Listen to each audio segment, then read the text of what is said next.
Look, one of the unique things about your experience and the experience of MTC and everyone that works there is that you really have the experience of working in the operational side with the mining companies, but also on the other hand, working with technology companies and seeing kind of both sides of the picture.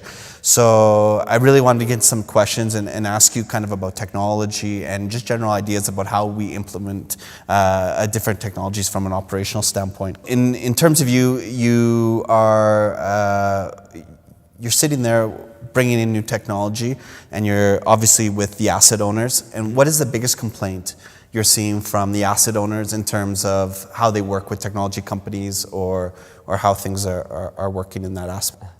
Okay, so I guess the biggest complaint that that I've seen and experienced, and this is coming from Adam Varney, both in the operation and as a consultant, is, and I don't think the OEMs intentionally do this, but a sense of transparency, right? A lot of the OEMs sometimes are excited once that PO comes, and because maybe past experience or what they truly believe, they have a set of processes and procedures in place which doesn't really adapt to what the asset's at, one, but then number two, that their technology isn't as far as long as they also believed.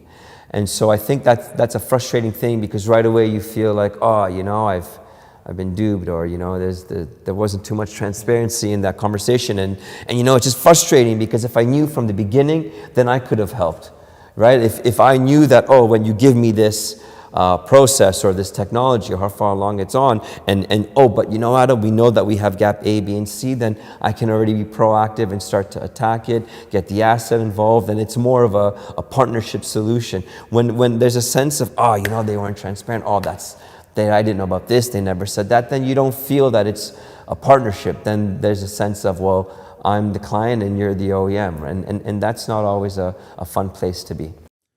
And so, from what I understand is that I'm an OEM, I'm bringing new technology, and sometimes there might be you know, deficiencies or areas that aren't as strong in terms of, and so I'm not being super upfront about the potential problems. Well, just be proactive, right? If there are some bad experience that you've had before, maybe you can say to me, hey, look, this is what we've seen before, let's try to do A, B, and C. Because look, I'll tell you this much, the asset wants the technology to be successful just as much as the OEMs want the technology to be successful, right? I mean, like, there's a lot going into it, money, time, energy, emotion, you know.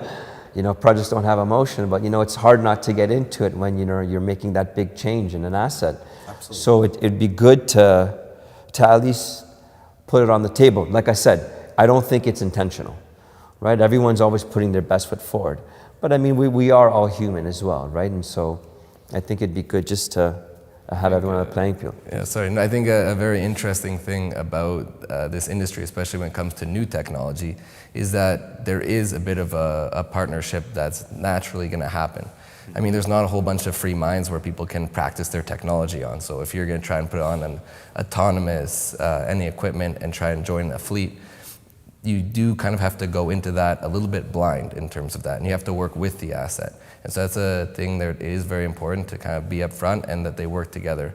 I want to add on, another major complaint is that the asset leaves right after they implement the technology. They don't stick around to help afterwards. So that's another key thing that will frustrate the asset, is they need something doesn't work, and then they have to call, and someone's out in Australia. And so that's another key thing too, is to make sure that someone's there as well to help the asset after implementation.